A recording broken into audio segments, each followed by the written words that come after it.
Good afternoon, everybody. I'm Colleen Christmas. I'm a primary care geriatrician, a very proud primary care geriatrician and clinician educator, and the ROSEMARIE Hope Reed, MD, professor of the primary care leadership track. I'm so thrilled that so many of you could make it here tonight to celebrate both ROSEMARIE Hope Reed's legacy and our newest cohort of students who will be inducted into the PCLT, and delighted that we have so many people joining online to watch as well. We have an amazing guest lecturer visiting us tonight, and after his talk, we'll then do the induction ceremony part of things. So we'll first talk about ROSEMARIE Hope Reed and that piece, and then we'll talk a little bit more about the PCLT afterwards.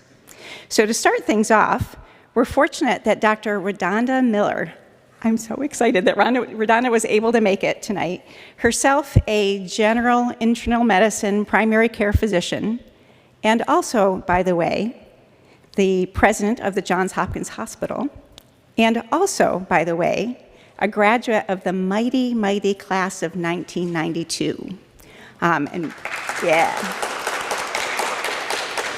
Is here, and she's going to say a few words about ROSEMARIE Hope Reed. Thank you. Hi, everyone. Thank you for giving me just a minute or two. I don't think I realized how many folks in the room may not have known ROSEMARIE Reed. I knew ROSEMARIE. I knew her well. She was in my class. We were roommates, best of buddies. And, you know, for those of you who knew her, she would be that classmate that was just beloved, kind to everyone. One of those people, you know how you have your little friend groups? I think everyone said, oh yeah, she's in our friend group. Oh no, she's in our friend group. Because she just related to everyone in the entire class. Kind, compassionate. She was also a student leader. She was the one who, do we still have the turtle derby or no? Is that still a thing? No, oh darn. We used to have this race where we would race turtles and would raise money for charity. Of course, ROSEMARIE was the class leader who would take that on. She was always a part of student government. She would organize the sports clinic. I could go on, but she was that person who would give back. She had a special place in her heart for children, and it wasn't because she was about 5'1" and decided that kids were the only patients shorter than her and that would be her calling. But she always had a little passion for children and ended up going into pediatrics. She would volunteer at Camp Sunrise, all of those special things that just made her a one of a kind. She did end up going into pediatrics. She did a residency at Wright-Patt. She was part of the Air Force. And our internship year, we were meeting up in May to take our vacation together to go see another girlfriend in California. And it was on that fatal night that she was in a car accident and passed. It's ironic that that night was 32 years ago today.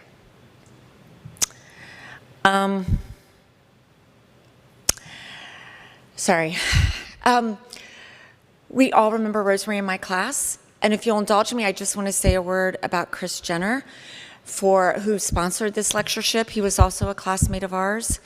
I remember heading back, not taking vacation, obviously, driving back to Baltimore. And for those of you who know Chris, he was a quarterback at the University of Illinois. That quarterbacking leadership skills jumped into play at that moment. And he immediately stopped what he's doing, his surgical internship, came over to the registrar's office back in the old building over there. Actually, I think it's still in the same place. It is. Oh, it's in the same place, yes. And helped write letters to classmates, write letters to chairs of departments, started a fund to honor ROSEMARIE Hope Reed for our class fund. That is the kind of person Chris Jenner is as well. So I hope you have a chance to get to know the benefactor for ROSEMARIE Hope Reed. But I will just end by saying it is very fitting that we are honoring her in this fashion. I wish you all had a chance to know her. Thank you, Colleen, for giving me a few minutes.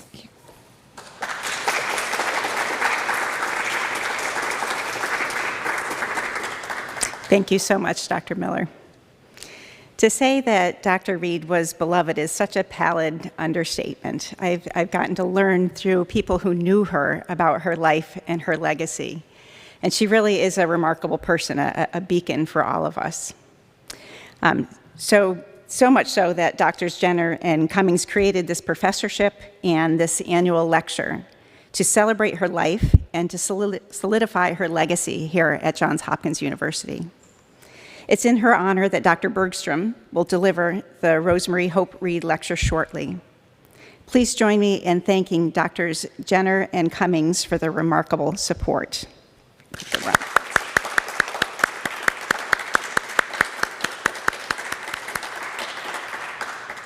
Without further ado, I am thrilled to have Dr. Carl Bergstrom, Professor of Biology at the University of Washington in Seattle, Washington, as our third annual ROSEMARIE Hope Reid MD lecturer this year.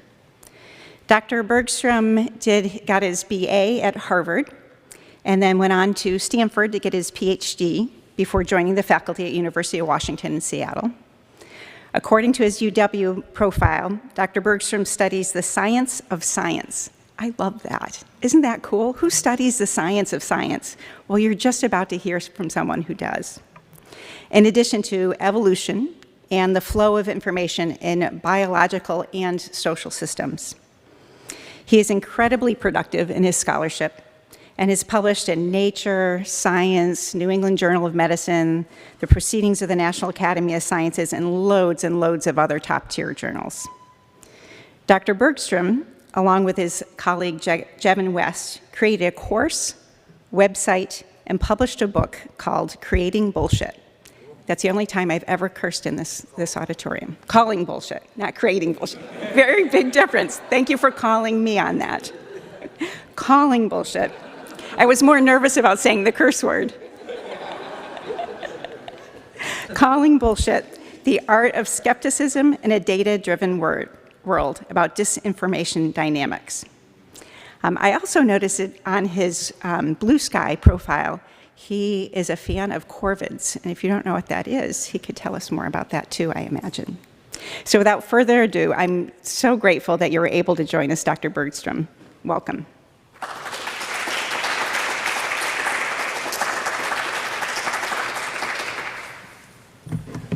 Thank you very much for having me here. It's a real honor, and thank you for saying a few words about ROSEMARIE Reid. I'm sorry for her loss. I'm very sorry that many of us here never had a chance to meet her, but it's an honor to be here and speaking in her honor. I guess I'll just go ahead and start in right away. So I want to talk today about what I think is a global crisis that we're facing, and it's a crisis of how we understand the world collectively as humans and as members of a society, given all the changes in information technology that we've seen. And I think, we can all agree that we're living through some very, very strange days right now, and it's a particularly strange time for those of us in medicine and in public health. It, to me at least, can feel absolutely overwhelming. We're fortunate to have, we have declining trust in medicine and public health, though we're fortunate that it's still high. It's still quite high. We're living through, of course, widespread attacks on universities and the research funding that we depend on. There are contrarians running all of our major public health agencies right now. There's rising anti-vax sentiment in the country, and we're seeing these broad-scale attacks on the concept of expertise itself. And so it's hard to be training to become an expert who's going to be helping the world in a society that is presenting you with that kind of a context and a view. And so what I want to talk about today, oops, I have to do this. What I want to talk about today is well, what's going on? How did we get here? Where are we headed? What can we do about it? I'll have a few thoughts, hopefully, about that at the end, though I've got more questions than answers there. And this is just one particular lens on these questions. There are a lot of ways to look at this. I look at this as someone that has studied information and how that flows for my entire career. I was trained as an epidemiologist.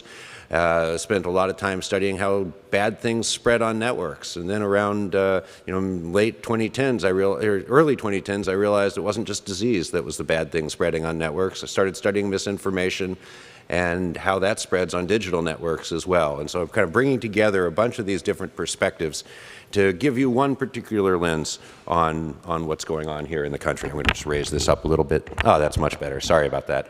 Okay, so what I want to do, I want to start by talking a little bit about ourselves. Who are we as a species, a little bit too much. I want to talk about the web and what that's doing to us, and then talk about AI and LLMs and where we're headed. We had a fantastic discussion of this with the students just before the lecture, just talking about how LLMs are going to change, or hopefully not too much change, the practice of medicine in the years to come.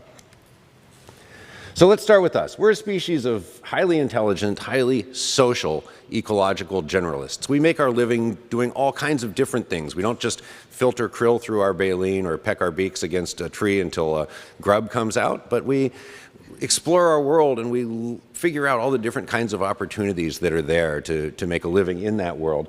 And to do that, we're what I call information foragers. We forage for information about the world. We evolved to do that. I'll talk about that.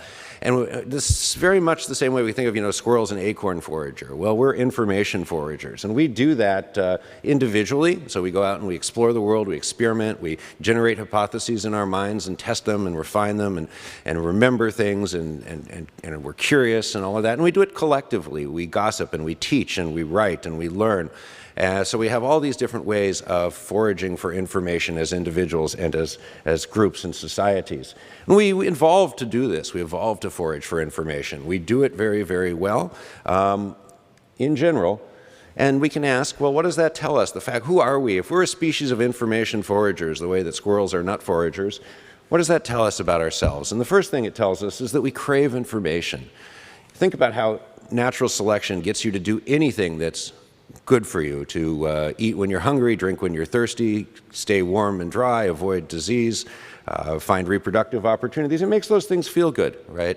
And so if we evolved to be information foragers, we should expect to have information feel good. And of course we do. We have this whole dopamine circuitry and other related circuitry that's involved in the response to getting new information, or having an idea. You see something surprising, some little reward lights up. You are expecting something to happen and it does, a reward lights up. You're expecting something to happen and it doesn't. You learn something, a reward lights up.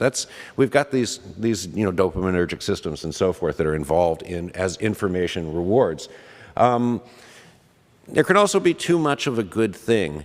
So think about the world that we lived in, right? We've learned how to completely take control of our environment and manufacture the sort of built environments that are sort of environments of marvelous abundance. There's the manifestation of all our evolved desires. We're in this climate-controlled, comfortable room with food waiting for us, everything we evolved to want. We created systems that put it right here for us. And of course,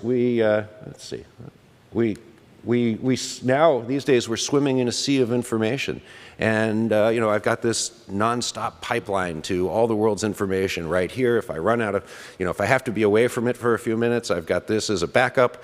And so, of course, the reason we swim in this sea of information is because we evolved to want that. This is what we desire as a species, and we created that pipeline for us. And the thing to recognize is, just as in other cases where we've been able to fulfill all these evolved desires, there can be too much of a good thing. We can get ourselves in trouble, just as we did with, we evolved to desire high calorie, high sugar, high salt foods. We create the agricultural and economic systems to produce that. We create junk food aisles and then poison ourselves with it. And I think there's a certain analogy to what we're doing with information media and sort of 24-hour access to that kind of information.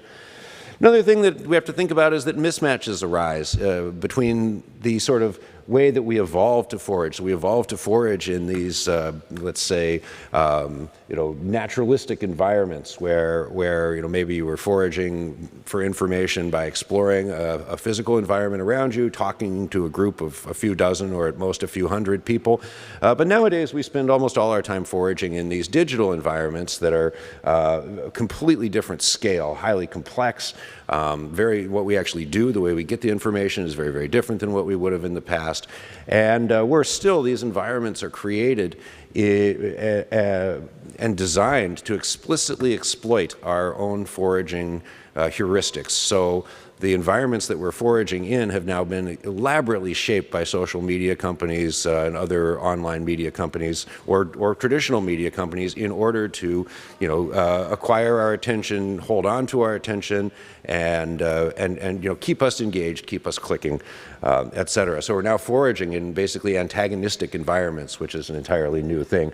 Really important thing is that the ease of acquiring information, we think about how we relate to information, if we sort of think of ourselves as foragers, the ease of acquiring information shapes the way that we use information. And so think about this is an echidna I met when I was in Australia recently, and what this echidna, what it forages for are termites, and it does it in a pretty simple way. It goes to a termite hill, and it's got a long tongue, and sticks its nose in, and it snuffles up termites until they're mostly gone, and then it shuffles off to a new hill. And then the question you could ask is, well, how long should this echidna stay at one termite hill as the termites start to dry up before moving to the next termite hill? And there's a beautiful theory in ecology that you could look up and read. I won't go through the details.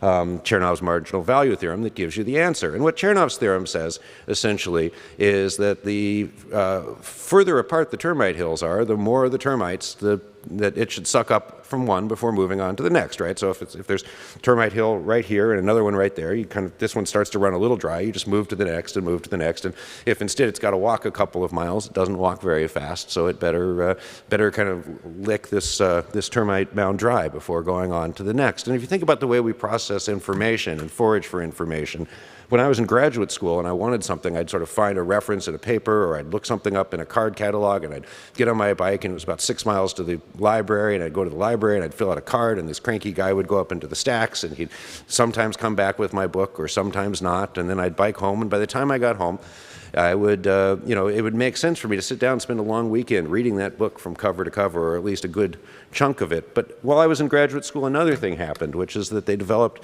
technology called the World Wide Web. And the idea with the World Wide Web was to put hyperlinks into text, so that the whole point there was, not only that you link up all the computers, there have been various other internet technologies for quite a while at that point, but that within a document you have links to the other documents that are relevant. And so what you could do is you'd start reading something, and it says, oh, this what you're reading links to, Hume's inquiry into human understanding, and then and you just click right on that. And I remember doing that, and then you go right to the text, and all of a sudden that transit time had been cut out of the equation. And as we sort of roll forward with that logic, we end up inevitably at the sort of the bottomless scrolling feed, TikTok, where we're just spending 3 seconds at each piece of information before going on to the next. And so people like to say, well, kids these days, they don't have that kind of deep sense of attention. They don't have, they don't learn like we do. What are they doing? They're responding optimally to a very, very different information environment. The termite mounds were miles apart. Now the termite mounds are right next to each other. It's a single click to the next piece of information. And so the way that we have access to information ends up changing the way that we engage with that information, which is a deep and fundamental change.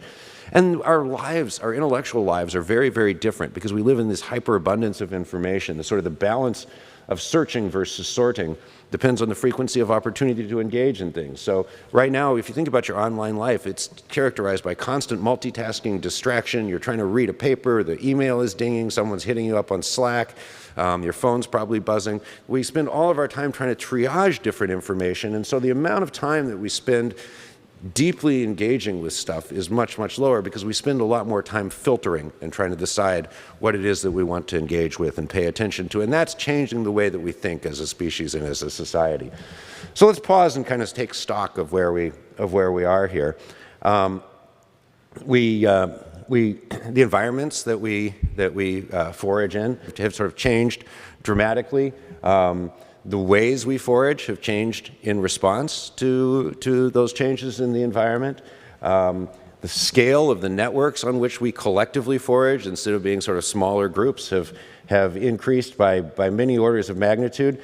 And so you can sort of imagine, we'd be communicating about ideas in small groups of a dozen or 100, and you get the agricultural revolution, and that scales up a couple of order of magnitude, and then you get the sort of the development of the internet, and you link all the computers up, but there's still no reason to find each other, and you get social media, and now I can, sort of have some thought before I go to bed, type it in the computer, wake up and 1 million people have read it, and that happens to me a few times a week, and it happens to a lot of people a few times a week, and that's the first time in human history that there's been anything like this, where large numbers of people in society can reach 1 million or 10 million people overnight with some stupid thought they never should have typed in the first place, usually in my case. But that is a fundamental transformation in how we operate as a society around information. So the structures of the networks that we communicate on have changed. They're strongly interconnected. We've got this inequality of influence where there are people that, there are celebrities that can reach 100 million people with every thought. There's some big advantages to this, right? We can rapidly disseminate ideas through society. We can collaborate like we did during COVID. The hugest collective intellectual effort in human history by orders of magnitude, where you had 1/3 of the scientists in the world working on some aspect of the COVID pandemic and doing it together, collaborating online because we couldn't meet up in person. You have the long tail, people able to find each other around these kind of niche interests and collaborate and interact, and all this is great. But then there are these risks that come with it as well, including risks of creating echo chambers and we've only started to grapple with the strategic vulnerabilities of foreign adversaries being able to inject propaganda into our social media networks. We know they do it extensively, but we don't really have any theory to understand the impact or the rate of spread or anything like that. And our government recently has decided that we shouldn't be allowed to study that, which is a side effect, a side issue I can touch on later if people are interested, and all kinds of other problematic dynamics. Moreover, the algorithmic feedback is driving the way that information flows through our society. We allow algorithms to choose what we see these days. When you search for something, Google's using an algorithm to tell you what you need to read next. When you go on Facebook, Facebook's using an algorithm to see which pieces of information you see back. When advertising is targeted to you, that's using an algorithm. When you use a scientific search program, that's using an algorithm. So the information that we get is more and more being determined for us by algorithms, and that has all kinds of feedback effects as we take these evolved information foraging capacities that we've refined for millions of years biologically and millennia culturally, and we hand them off to these algorithms that we've created. And worse yet, these algorithms haven't been created to give us the best information or to help us flourish or thrive, but they've been created by companies for their own business purposes, by and large. And so we see things happening like the radicalization effect of YouTube, where you get more and more extreme content every time you click on a YouTube recommendation. They found, how do you keep people engaged? You don't show them, equally valenced content. You show them more and more polarizing stuff over time.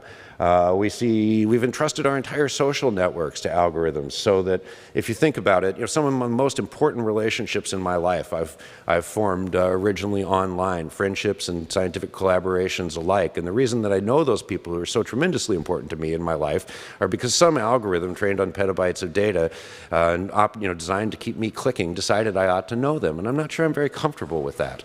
And it's something we need to think about as a society, that who we know is determined by algorithms, and how is that assorting who we know? And the people that I get information with are from maybe people that the algorithm thinks I'll agree with, rather than the parents or the kids that my son plays baseball with, and that really can change our society. And then you even start thinking about, well, who do we date, and that, how does that change society, given that the algorithms have matched us up there? And anyway. Then there's social media as an outrage engine, right? So what keeps people clicking? What gets people to pay attention? It's outrage, it's battles, it's, who are kids watching on the playground in elementary school? It's not the kids making a daisy chain, it's the two boys squared off underneath the flagpole, right? It's people circle around to fight, and Elon Musk knows this even, trashing accounts that you hate will cause our algorithm to show you more of those accounts as it's keying off your interactions, basically saying if you love trashing that account, you'll probably also love trashing this account. Not actually wrong, lol. It's not wrong. It's profoundly cynical, and it's terrible for democracy, and it's a dreadful thing, but it's not actually wrong. And the reason it's such a dreadful thing is because if we can be convinced that half of the people around us in our society are evil, irrational, they can't be reasoned with, we'll start to lose faith in democracy. Power will be the only thing we care about. We won't care about shared shared governance or anything like that, because we won't believe it's possible. And in fact, if we look at, this is what one of the things our center does, if we look at foreign propaganda after any kind of crisis event, you have a school shooting or something like that, what the foreign propaganda that is injected into our social media networks does is, rather than trying to push Americans in one direction or another, they pump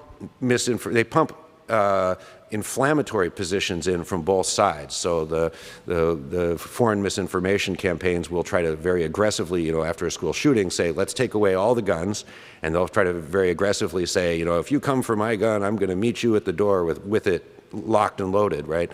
And because the idea is to not to try to convince Americans to swing left or right on gun policy, but rather to convince Americans that other Americans are untrustworthy, irrational, evil, and the enemy. And so not only is foreign propaganda doing that to us, but these algorithms that are trying to make us pay attention to the fights, the outrage engine, is doing that to us as well. And that's a deeply problematic thing in a society. And when it comes down to it, we're kind of driven, I think, with online dynamics by what I call the iron law of information technology.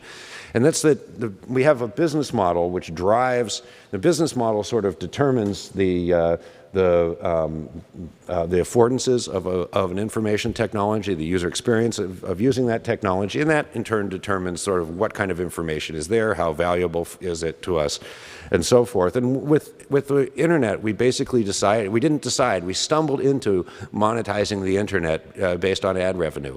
And it wasn't something we sort of thought about, what are the long-term consequences of this going to be, let's go this route. But we sort of stumbled into monetizing everything on the internet by ad revenue because people expected the information there to be free, and people turned out not to be willing to pay serious subscription prices to just about anything, even including newspapers, but they're sort of the last holdout. That in turn determines the affordances and the UX. So everything around the internet is designed to keep us clicking. Everything from the design of websites to the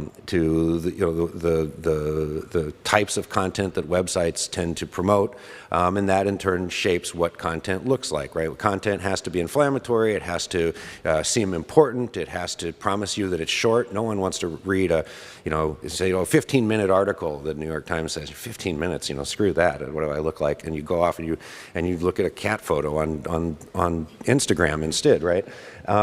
And so because we ended up, not thinking about it, but just choosing one mode of monetization, we just go all the way through, and we spend all our time on particular kinds of content that are shaped by that. Oops, let's see, so key what they're trying to do, right? They're trying to monetize our attention. We saw the consequence of an internet designed this way in 2020. Of course, you all know this as very much as well as I do. As an epidemiologist, I worked on, developing the U.S. flu pandemic plan 20 years ago. We knew sooner or later there was going to be a pandemic. We didn't know it was going to be 2020. We didn't know it was going to be a coronavirus, but we knew this was coming. So our luck ran out, and it upended everybody's lives, right? Not just ours, but the entire society's. Everyone in the society had to become an epidemiologist. And I remember walking through the grocery store one of the first times I was back, and I was racing, and I had a N95 on and so on, and I hear some people talking about best estimates of the infection fatality rate, and I expected to see one of my 4 colleagues who works on this there, and it's just 2 random people that have been watching the news, right? And so of course, how did we all become epidemiologists? We relied on social and traditional media to do it. There's your collective information foraging. Try to understand what's happening, and it should have been science's moment in the sun, because we did an amazing job, an unparalleled job of figuring out what was going on, figuring out how to keep people relatively safe, treating people who had been afflicted, and developing a vaccine and distributing a vaccine within a year. But somehow a large fraction of the society ended up not trusting science, and so science came under all kinds of attack. I mean, if anything, things are even worse now, but we all received death threats, and we got used to that, and that was a very strange thing to be happening. We of course, when we were developing the flu pandemic plan, we had plans to use the National Guard to protect the convoys of trucks that were carrying the vaccine, so people didn't hijack them and put them in their own arms. And of course, what we didn't count on was social media or any of this, contrarianism and distrust of public health. And in the end, we couldn't get 1/3 of the country vaccinated from this deadly pandemic. So what happened, right? And we can look at that, I think there's, we can look at that in light of the information technologies that we're all using and addicted to. And we started out with this tremendous scientific uncertainty around an entirely new virus, never been in humans. There was no way for us to know how it would work or what it would do. We had a public that was desperate for definitive answers. Of course, it was upending all of our lives. We didn't know about our health. We didn't know about our jobs. We didn't know what was going to happen to our society. So, remember all these questions that we were, I won't even read them out, but you can remember all these questions that we were obsessed with, whether we were professionals or members of the public during that time. But there was no way for responsible efforts to experts to provide definitive answers to these questions. And I remember talking to a reporter at the New York Times in probably March or April of 2020, and she said, I think the CDC is covering something up because I've talked to like 8 people there, and all they'll tell me is that the infection fatality rate is between 0.5% and 5%. And like, why won't they tell me what it is? And I'm like, no, you actually talk to real scientists this time, and they don't know, and they're telling you that they don't know. And the people that are telling you that it's 0.01% or that it's 10% are not being responsible. We'll just put it that way. But so there was no way for responsible experts to provide the answers that everyone needed, but we had this information ecosystem that was designed to provide information to meet demand, whether it was accurate or not. And so the result was what I call an uncertainty vacuum, this massive uncertainty vacuum, where we didn't have honest answers to all of these questions that people were desperate for. We had an information technology that was pushing all of this to us.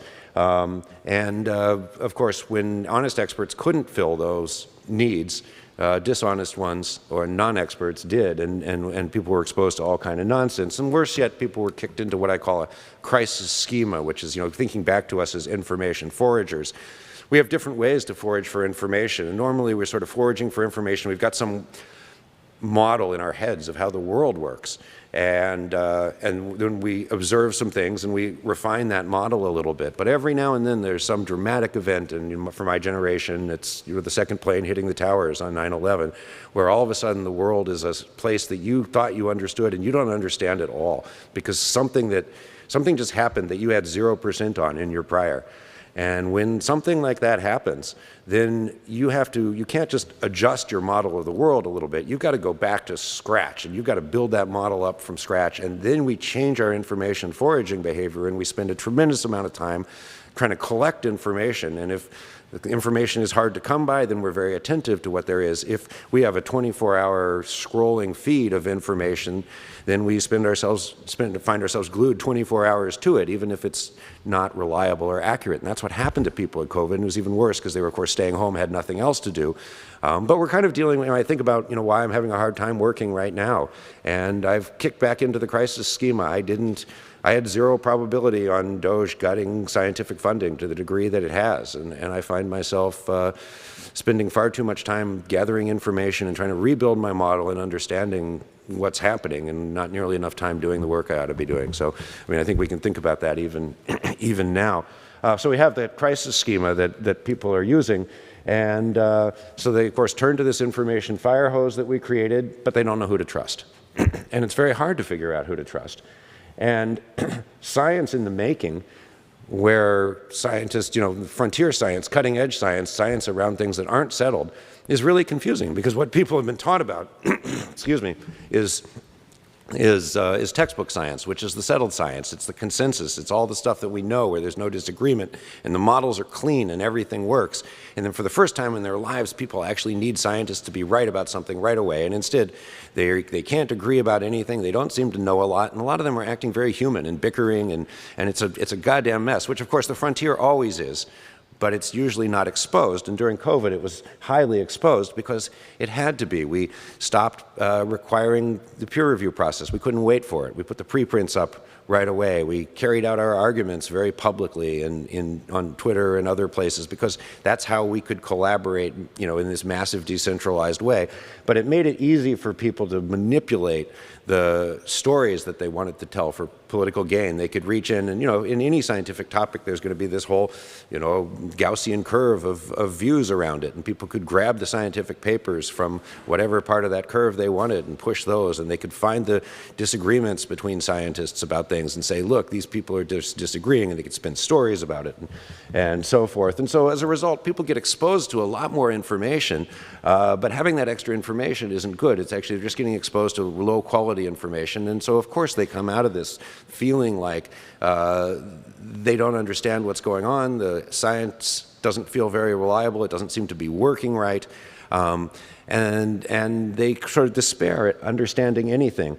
Some people follow bad sources and contrarians and such. Other people simply give up, and this is a tremendously dangerous thing. And it comes back to modern propaganda, which I'm studying a fair bit. Which is, here's Garry Kasparov explaining this falsehood fire hose technique of propaganda that was developed by Russia about 10 years ago in Ukraine.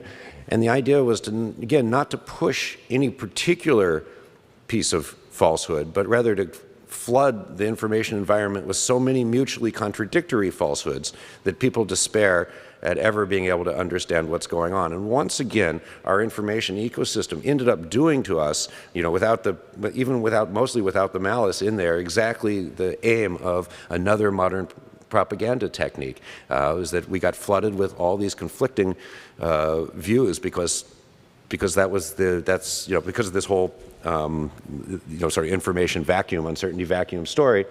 And so of course people gave up. Of course people lost trust. That's where our information technology got us. So that's kind of the web. If it wasn't bad enough, this is not an uplifting talk. I apologize for that. I'll try to make it a little bit more uplifting at the end. And I tried to put pretty pictures in, but this is a bitter pill, I'm afraid. I want to talk a little bit about what this other enormous, huge change that we're seeing right now, which is generative AI, large language models, and how that's changing the information landscape, because I think that's going to be an enormous and profound change as well. So we've got this society that's sort of addicted to information technology by design. The companies have worked very hard using the by far the most information anyone has ever had about human psychology and applied human behavior to get us completely hooked on these technologies. Those technologies are now perfect vehicles for delivering content created by large language models. The companies are eager to push it on us. I wanted to just sort of illustrate that. If you go, I figured I'd ask. So Google now gives you these autocomplete, these AI overviews, right? And people don't like them. So I went and I asked. You can sort of see what popular sentiment is by using the autocomplete feature. You type a few words, Google Gemini how to, and so I asked Google Gemini how to, and it says how to use, and then the next two are how to turn off and how to disable, and then there's another one, how to remove. So like people are, what are people asking Google about Google's own search feature? How to get rid of it? So then I thought, well, let's look at Microsoft. So Microsoft put Copilot in all their products, and I wanted to be fair, so I went to Bing, and I did autocomplete on Bing and said, Microsoft Copilot how to, and then 5 of the top 10 hits are, well, how do I get rid of this stupid AI technology that I don't want? But the companies are pushing on us, let's see. And the point being basically that these things, they're pushing it on us even when they don't work at all. I find this remarkable. And Google's a sort of unquestioned leader in scientific search or in general search for 20 years. And then in 2025, they put in a product. And I asked it, how many U.S. presidents graduated from the UW? Thank you so much. And and the answer is, well, according to Google, 4. Only one of whom was alive, well, after the University of Washington was founded, and he only overlapped for 90 days, so I doubt he graduated. It's, a year ago, it would have had for the last 20 years, it would have had no problem getting this right. But now this is getting pushed on us. Why is it getting pushed on us? Back to the iron law of information technology. What's the business model here? The business model is they need our training data. The reason they need their training data is most of the good fraction of the magic of large language models comes in a step called reinforcement learning with human feedback. And what that is basically teaching the machine to understand what a human is doing when they're having a conversation. When you ask a question, what does a human mean? When you're giving feedback, when you're conversing, what do they mean? What constitutes the answer that a human wants, right? And so they originally got this information by effectively setting up sweatshops, largely in Kenya, where they'd have people talk to these early models for long periods of time.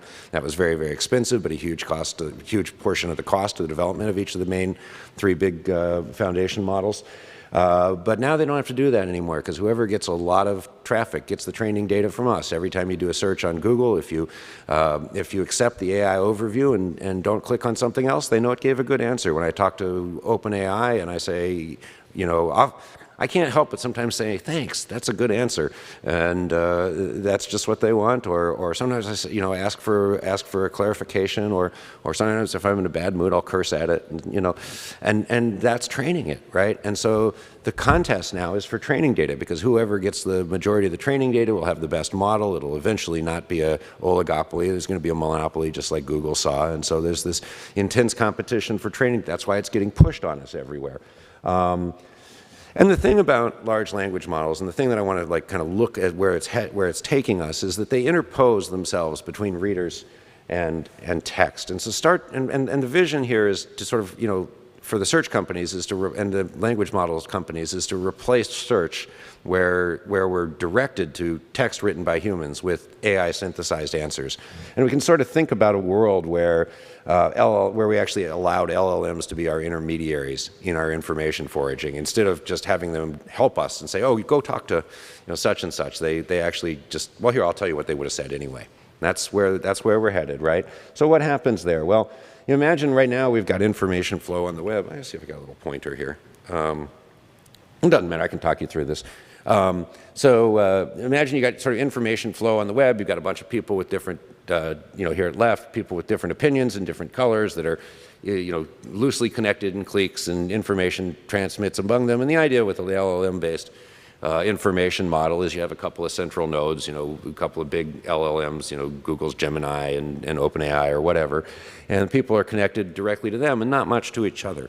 And if that happens, you know, so you can imagine that sort of changes the flow of information. But we want to remember that the LLMs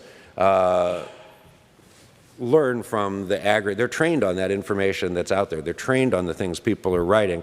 And when they do that, they aggregate that, they homogenize it, they sort of average the information that's out there. And so you're not going to have a whole lot of epistemic diversity or intellectual diversity in the kinds of opinions and information that the LLM gives you. It'll give you consistent answers instead of the range of different answers real humans would do.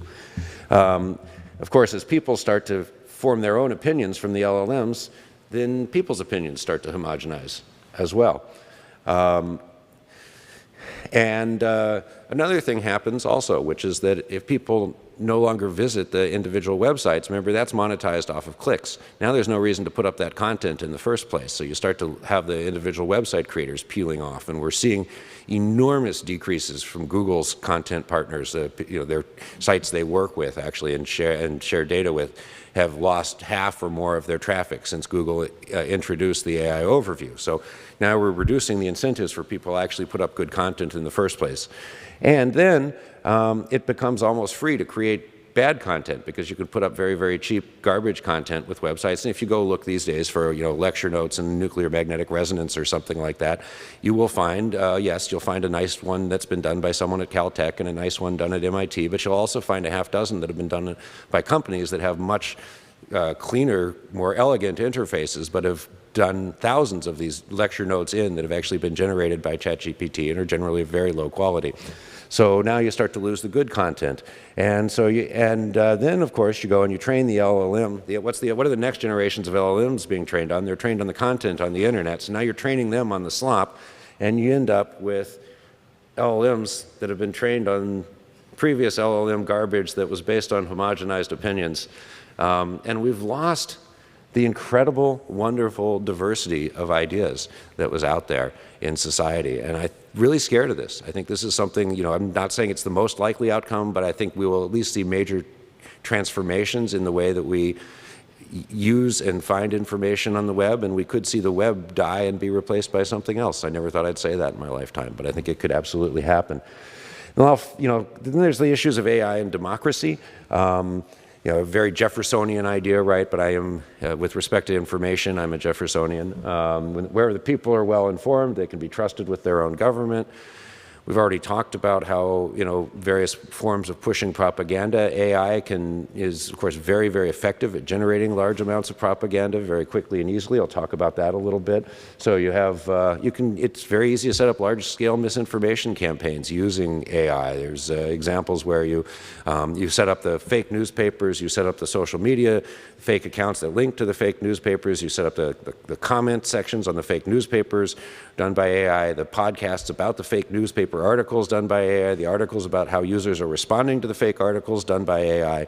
And this entire ecosystem can be set up for a few $100s and spun out at massive scale, and people are doing it.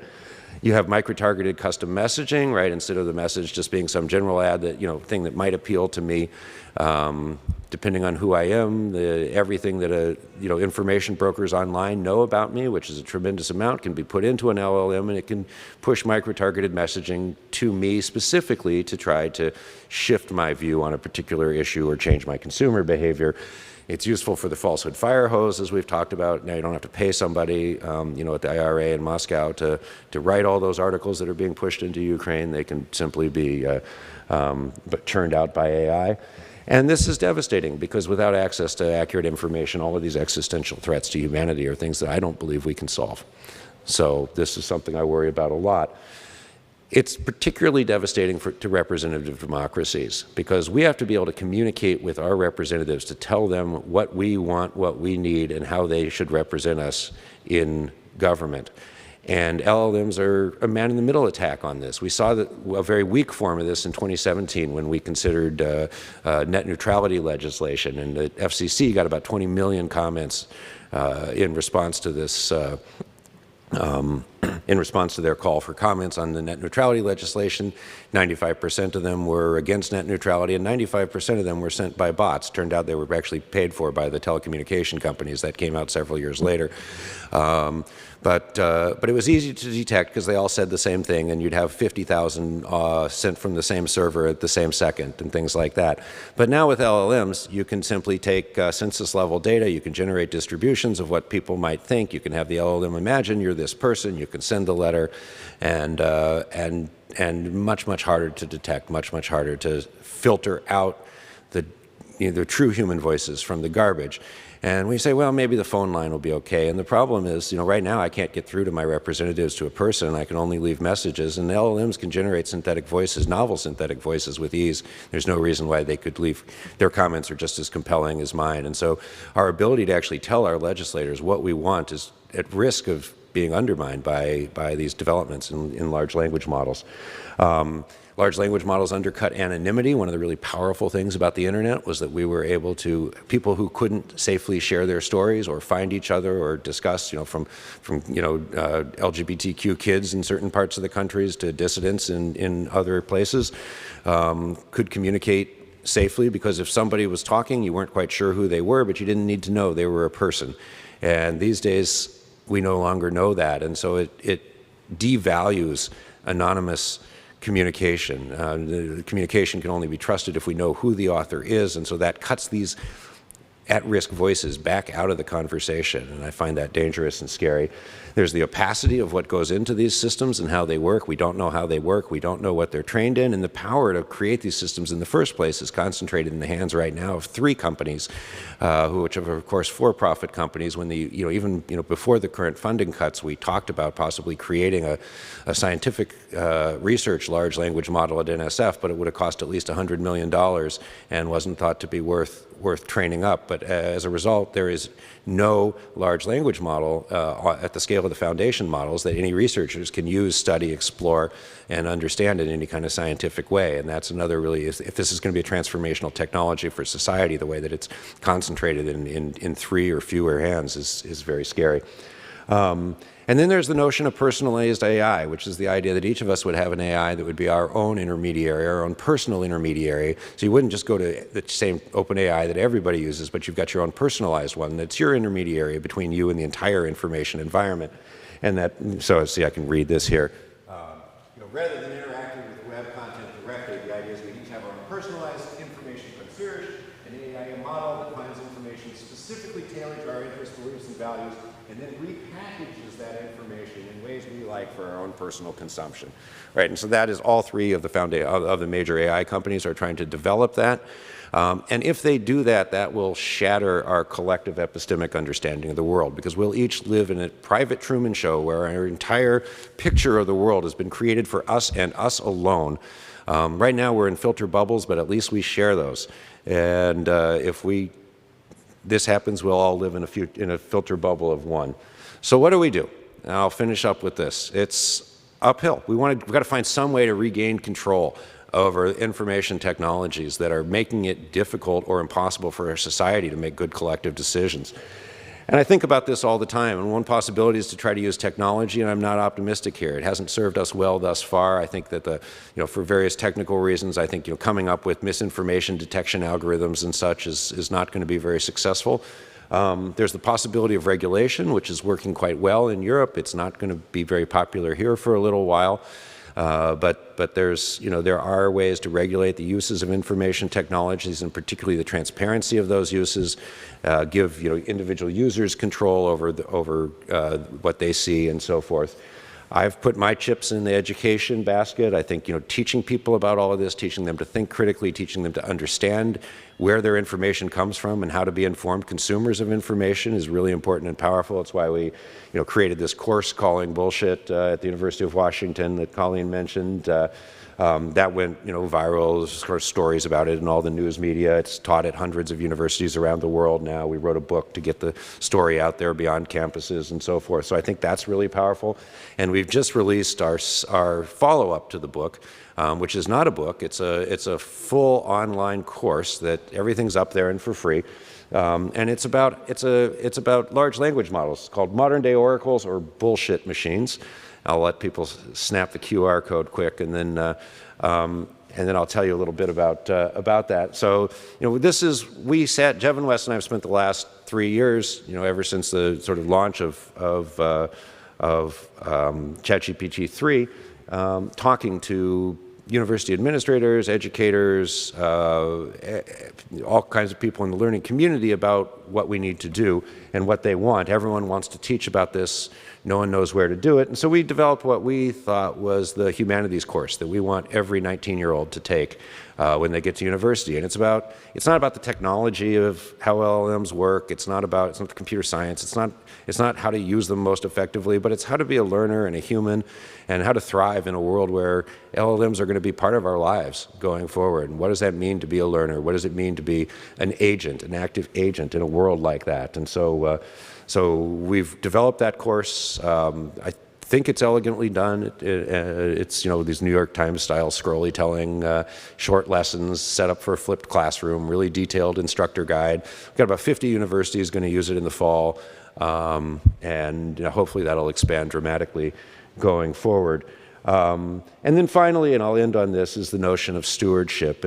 And so we wrote a paper well before LLMs came out in 2020, arguing about the importance of stewarding our digital information environment. And stewardship doesn't mean censorship. It means thinking about the way it means thinking about the iron law. It means thinking about how the scale of these platforms affects what kind of information spreads, how the algorithms change that, how the UX and the fidelity of transmission and all of that affects, it's basically how the design of platforms and the structure and what they try to do affects the way that the information flows on them and the kind of information that's there. And we think that this study of human collective behavior, how we understand the world together as societies and make choices based on that, in light of digital information technology, needs to become what I call a crisis discipline. We were able to convince the UN, I don't have a slide for this, we were able to convince the UN Human Development Council to spend the last year doing their annual report about this exact issue. My co-author on that paper just went and wrote, he was the lead on the report. So what's a crisis discipline? A crisis discipline, it's the sort of applied science analog of a basic science. It's conservation to ecology, it's climate change to earth science, and it takes place in a system that is degrading or dysregulated. You need to fix it you could say, well, we're going to study this for 30 years until we have a good model, and then we'll do something. But by then it's too late. The animals will be extinct. The earth will be too hot. You won't have a democracy left to choose what you want to do in the first place. So we think that this is where we are with human collective behavior. And it's a radically transdisciplinary program involving, so many different areas. So, kind of to conclude, we have these modes of collective intelligence that we all use to understand the world. They've been fashioned by millions of years of adaptive evolution, millennia of cultural evolution, and they've been upended now twice in the span of 2 decades, first by the development of social media and the web, and then now by the advent of large language models that can can hack the operating system of human collaboration, namely language. So what happens next is really up to us, and that's my not entirely uplifting message. So thank you very much for giving me the chance to be here and talk.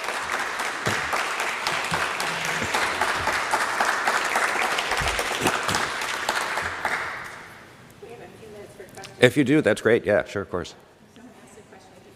Yes, absolutely. Yes, please. Question. I'm already a little scared I'm going to be sad with the answer. Okay.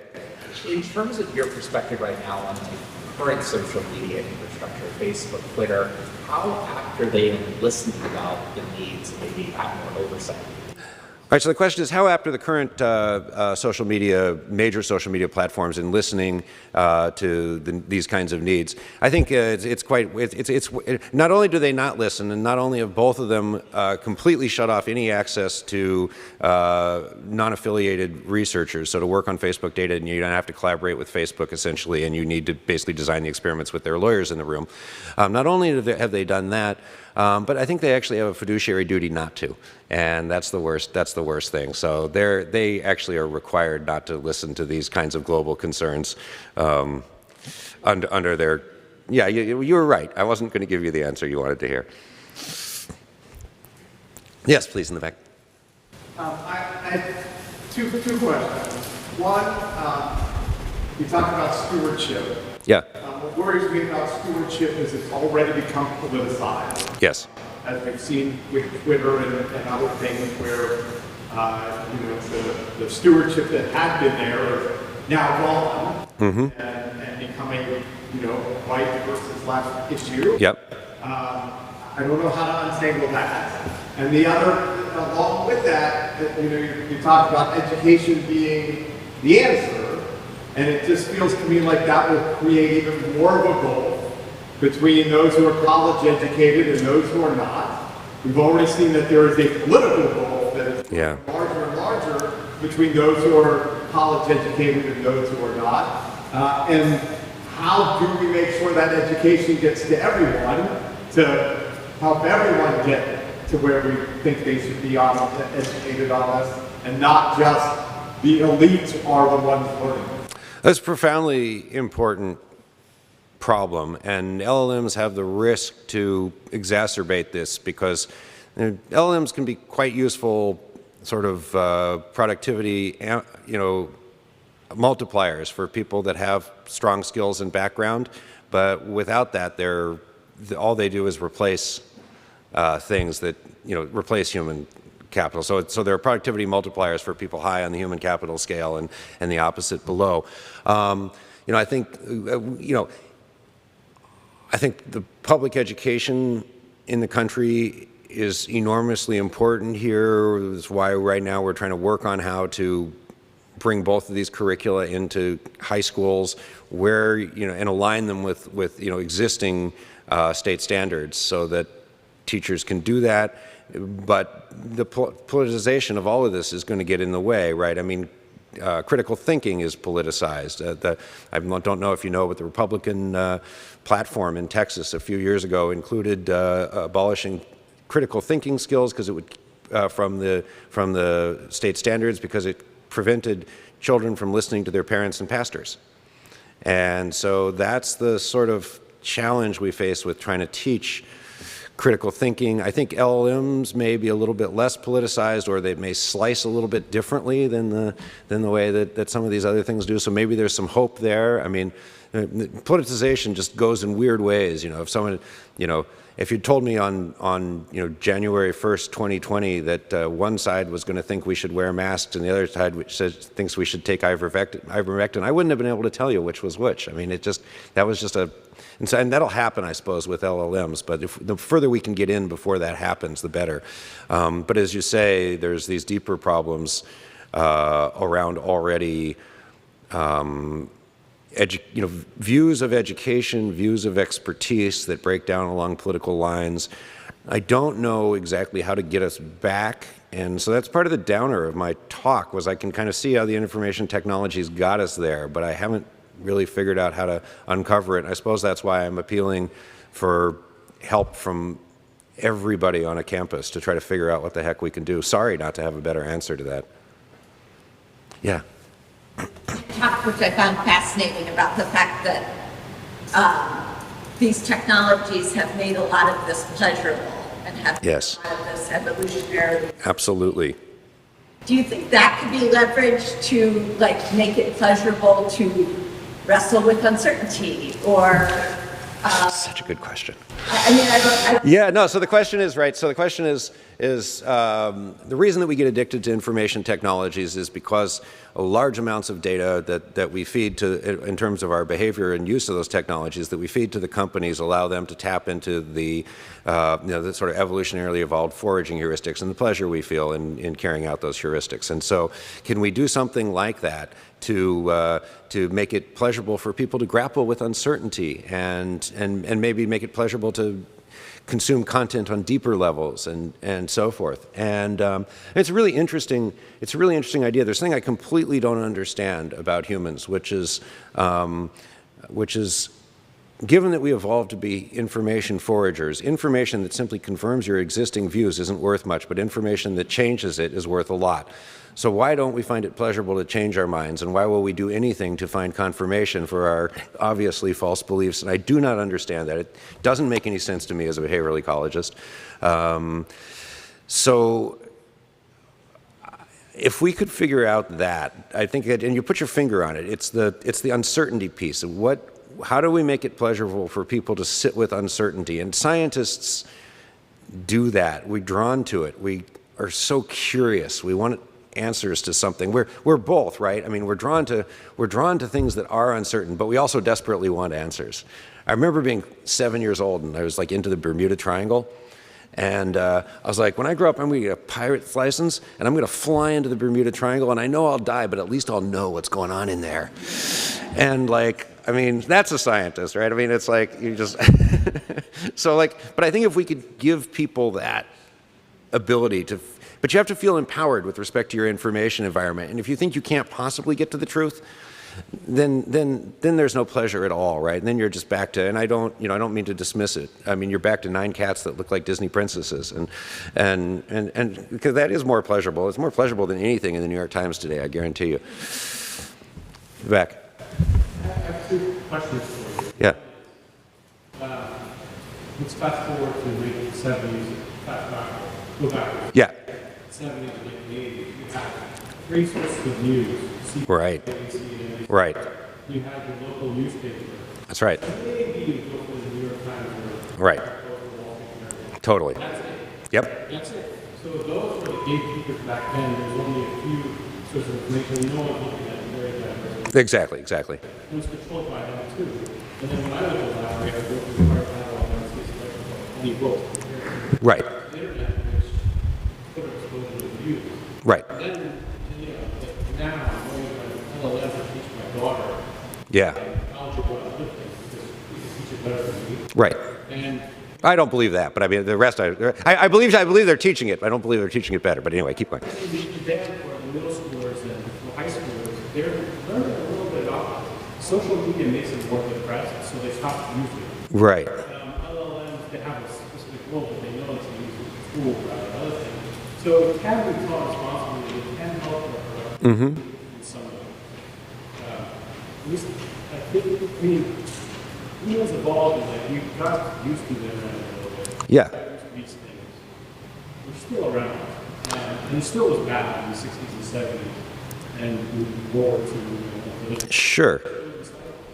I mean, there are cycles. So the question, I'd like to repeat the question, but I think it's more just looking at the way that information, the abundance of information has changed radically, even in, at least for the older among us here, has changed utterly in our lifetimes, and there's lots of pieces, and maybe that's not such a bad thing. It's happened before. I mean, some people, have said to me in the past, this is just being a bit cynical, but some people have said to me in the past, what's the big deal? We survived the printing press. It unleashed 300 years of war in Europe, so it's like we survived it, but it wasn't great. So, of course we'll survive it. And, I'm optimistic that people can learn to deal with the misinformation that comes from these things in particular. But I think it's the speed at which all of this has happened to our society, we haven't had time to adjust even our culturally learned heuristics about how to forage for information in a world like this. And of course, things were not great. And I mean, in the 70s, we got one neoliberal view of the world, and that was it. And you had to read, the Daily Worker or something to get outside of that, or Lyndon LaRouche's paper to get outside of that. But and that also wasn't great, and that's why we were all so tremendously enthusiastic in the 90s about how this was going to change everything for the better.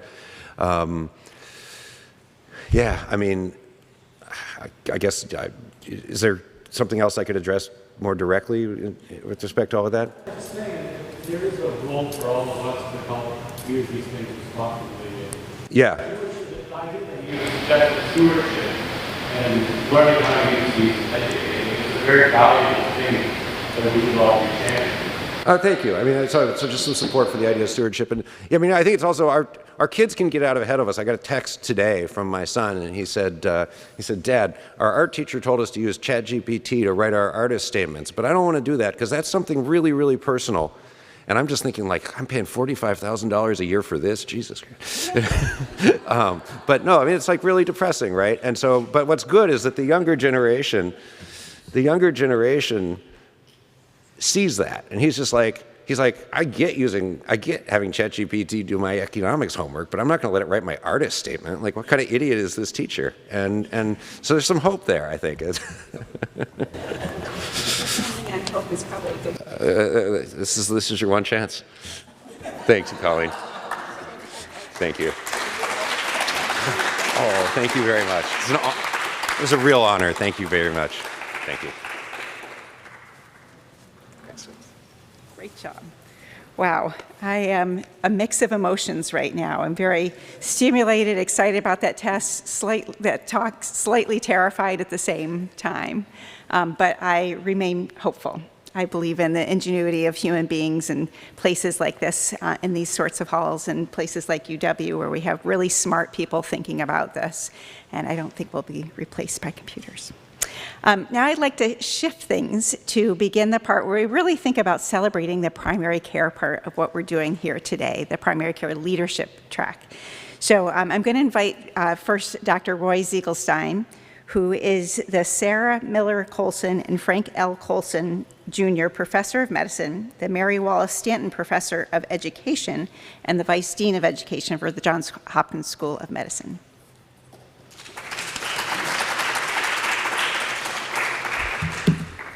Thanks. It's really hard to follow that, but I'm glad that Colleen said that we would have something completely different, because what I want to do is talk briefly about culture and how all of our phenomenal students that are being inducted tonight fit into that culture. I want to start by saying that it was culture that drew me to Johns Hopkins. In brief, it was a culture of excellence and collegiality collaboration, and it blew me away when I came here. But the culture wasn't perfect. I want to just share a couple of stories briefly. One was something that happened to me early in my time as Vice Dean for Education when I went to California, to Palo Alto, met with a bunch of graduates from Johns Hopkins, including a postdoctoral fellow who had graduated and was now working in industry. And he shared a story with me that really was quite dramatic and upsetting to me. He told me that when he was a postdoc fellow here, which had just been a few years earlier, that he was very interested in industry, and he was openly chastised by his PI.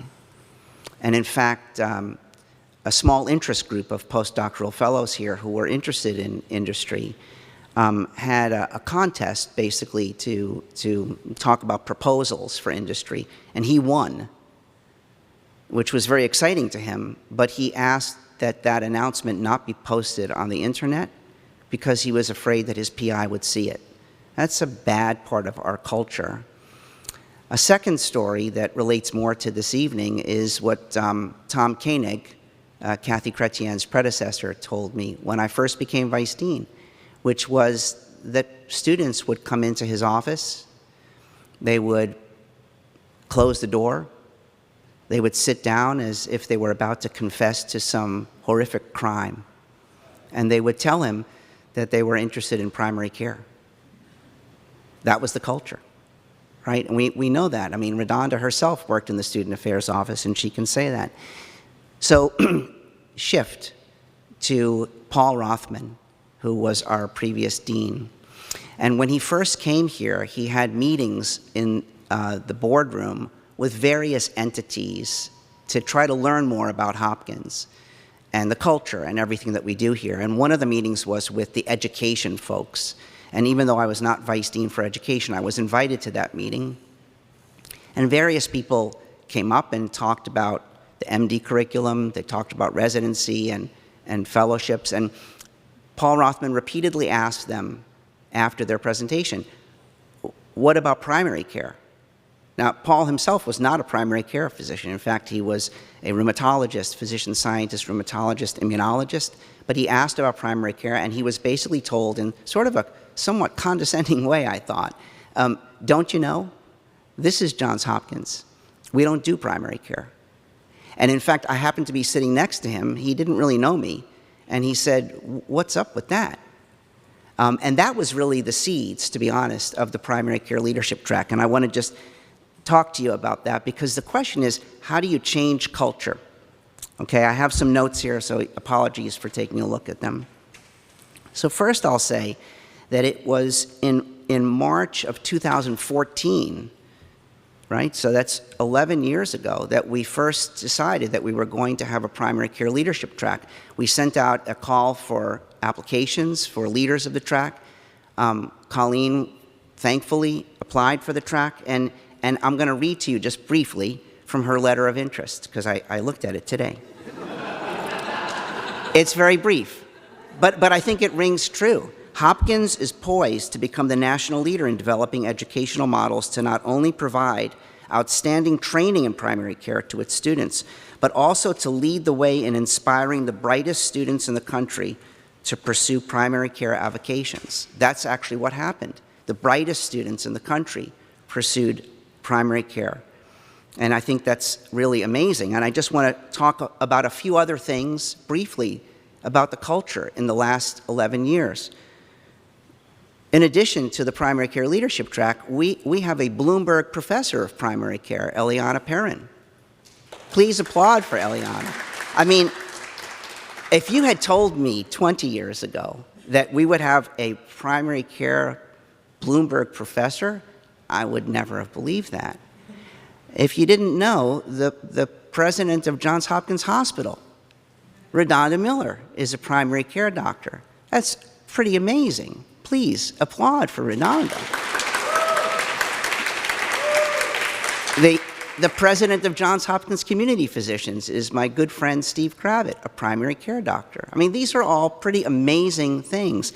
And then Chris Jenner, whom Redonda spoke about, who was a graduate in the same year as Redonda, himself not a primary care doctor, really wanted to honor the memory, the legacy of ROSEMARIE REID, and wanted to do something for primary care. I mean, it's extraordinary when you think of it. And so now I want to just end my comments by focusing on our students, because that's really what it's all about. In fact, while this is, as you know, Colleen's last induction ceremony, not because she's being fired, She told me, she said, do not make this about me or I'll kill you. So much for compassion and sensitivity of primary care. And I'm not making it about Colleen, I'm making it about the students, because just a couple of quick things. You know, some of you are old enough to remember the phrase, the slogan, "Be like Mike." Does anyone know, does any of the younger people know what that is? It was a Gatorade commercial that featured Michael Jordan. And basically, it basically tried to sell Gatorade by saying, if you drink Gatorade, you'll be like Mike. Like, that's pretty amazing. It's pretty cool. And then we had a Nike commercial where Charles Barkley said, I'm not a role model. Do you remember that? I mean, diametrically opposite messages, right? But the truth of it is that celebrities sell stuff because we want to be like them, right? They are exemplars, and when we see exemplars, we want to be in that group, right? And I think that, to end my comments, the real cultural transformation was not Paul Rothman. It wasn't Colleen. It wasn't Eliana Perrin. It wasn't Redonda. It wasn't Steve Kravitz. It was all of you. It was the students, because when people in the community saw that we had the best and brightest students in the PCLT, and now we will in this new class, they said, holy bullshit. No, they said, holy cow, holy cow. That's what they said. I want to be like that. Primary care is elevated because of all of you. So congratulations tonight on being inducted, and thank you for letting me offer a few comments.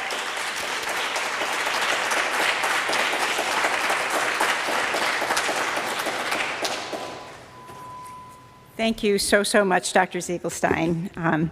So for those of you in the audience who don't know much about the primary care leadership track, this is our 10th class that we're inducting.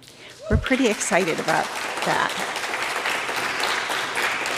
The students come in their first year of medical school, and they apply, they interview, and 10 are selected each year, and they join in January their first year.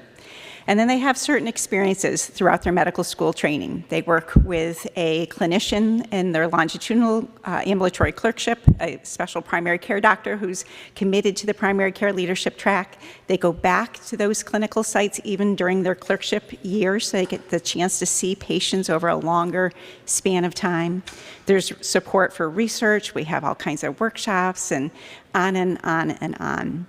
And students in their very first year certainly don't know exactly what they're going to do when they graduate from medical school. And that's exactly as it should be. They come in here maybe with some ideas. Some people have ideas, but I wouldn't say that everybody in the track knows for sure they're going to do primary care. And that's perfectly okay. Our hope, though, is through this experience, they have a very positive view of what primary care can be. They really leave having an enhanced understanding of the importance of primary care to our healthcare system as well. So without further ado, I get to introduce the person who will lead us through the last part, the induction ceremony, is Bessie Liu. Bessie is a graduating fourth year who will be going into family medicine at Swedish Medical in Seattle. So we have a lot of great brains out in Seattle, by the way. And Bessie's going to come up and tell us a story about primary care, and then she'll lead us through the induction of the 10 new students.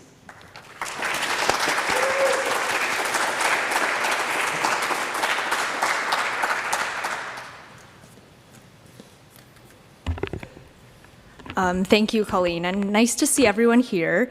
I will preface this by saying that I've written my speech, but I haven't finished it. So if there's a rapid drop-off in quality, we'll know the end is near. I'll just kind of start out by saying that as a medical student here, I've had lots of experiences in which I've seen that primary care can be many things. It can be thankless work, it can be difficult work, and oftentimes it's not glamorous work. But ultimately, primary care is deeply meaningful work, and I'm know that all of the primary care folks out in the audience don't need me to repeat what they already know. I was thinking through a great number of primary care stories that I could share here, but the clearest illustration of what primary care looks like to me is actually an experience that I had on an inpatient rotation, of which we have many as Hopkins students. During one of my rotations, I was working with a patient who was considering who their healthcare decision maker should be, which may happen a lot in the hospital, as we all know. And as a brief aside, I just have to add that for those of you whom I've spoken with about this before, you may know that I think the surrogate decision maker hierarchy in Maryland is problematic. So it basically goes, if you don't have an advance directive, the decision maker is your spouse, adult children, parents, sibling, friend. And I just think that that kind of hierarchy of relationships that we think are important to people, it shouldn't always hold, but that's a discussion for a later time. This patient shared with the team that he had nobody who would be able to step in to make decisions for him. So no biological family, no non-biological family, no friends even that he would think of that he could list as his decision maker. But he did have a primary care doctor whom he had a trusted relationship with. In fact, he trusted his PCP so much that he asked us whether he was allowed to list his PCP as his healthcare decision maker, which is a position that usually goes to your legal next of kin. There are multiple ways that I think one can react to this. One is first by thinking of how awful it can be that a patient might lack all of these support systems that we take for granted in order to be in this kind of position, that they have really no one in their corner. But also how wonderful it can be that they have such a significant relationship with a primary care doctor whom they trust with their life, literally. And in thinking about the kind of primary care doctor that I hope to be in the future, I always find myself coming back to this one specific memory, speaking to the importance of the relationship between a patient and their primary care doctor. I have been asked numerous times on the interview trail what it was like being at Hopkins as someone going into primary care. And I actually did come to Hopkins knowing that I wanted to do primary care. And in those instances, I always talk about being in PCLT and what being in that kind of supportive community has meant to me, and having all of my primary care mentors. The quality is deteriorating here.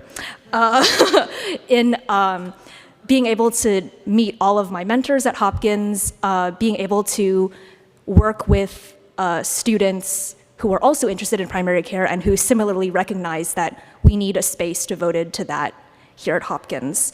And it's possible that I would still have gone into primary care had the PCLT not existed, but the road to that would have been a lot less pleasant.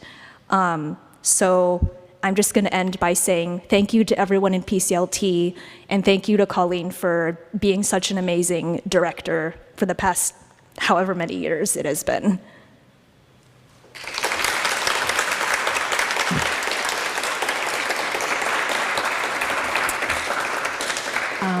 So I guess now we'll proceed with the induction of all of our new PCLT members. Is there a list of names? Oh, okay. Oh, is this working? Oh, cool, okay. So I will read out the names of our new inductees, and then you can come up to the stage once your name is called. So our first member is Angel Lee.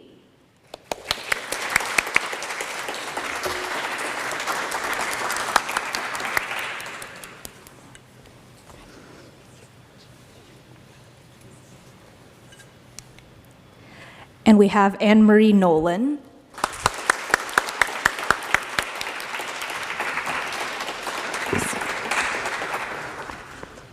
Okay, that's better. Yeah. Anne Clark.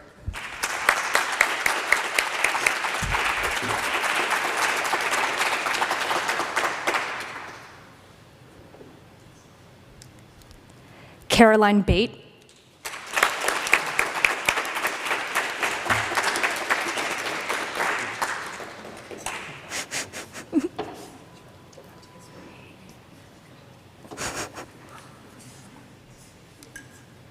Chloe Craig.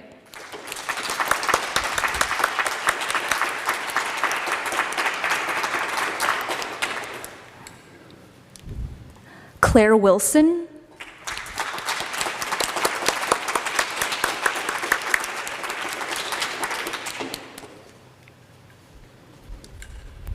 Diana Chernyak.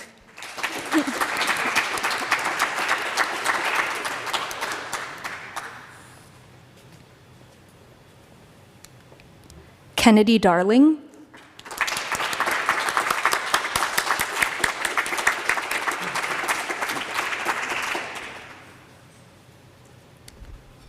Melanie Danso.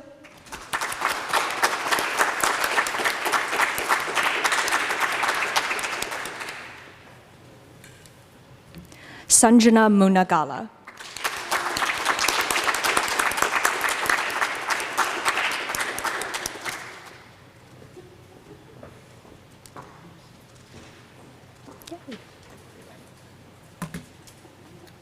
Thank you so much, Bessie. So one more round of applause for our 10 new PCLT students.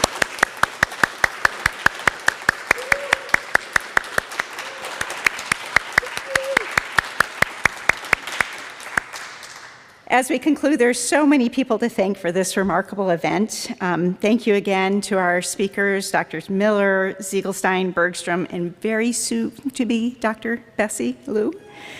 Shout out to our giants who came before me, David Kern, Randy Barker, and so forth. So much gratitude for Dr. Ziegelstein and to Dean Rothman, who really helped get this program launched back in 2014 when we started putting it together and started the first class in 2016.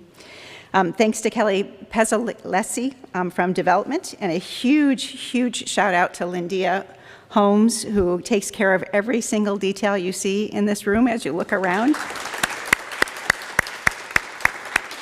So please stay around, enjoy some hors d'oeuvres here, and make sure you congratulate the primary care track students. Thank you all so much.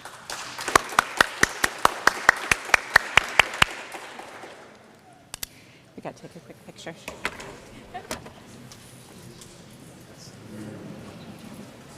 Let's do one without. One without, and then I'll do one.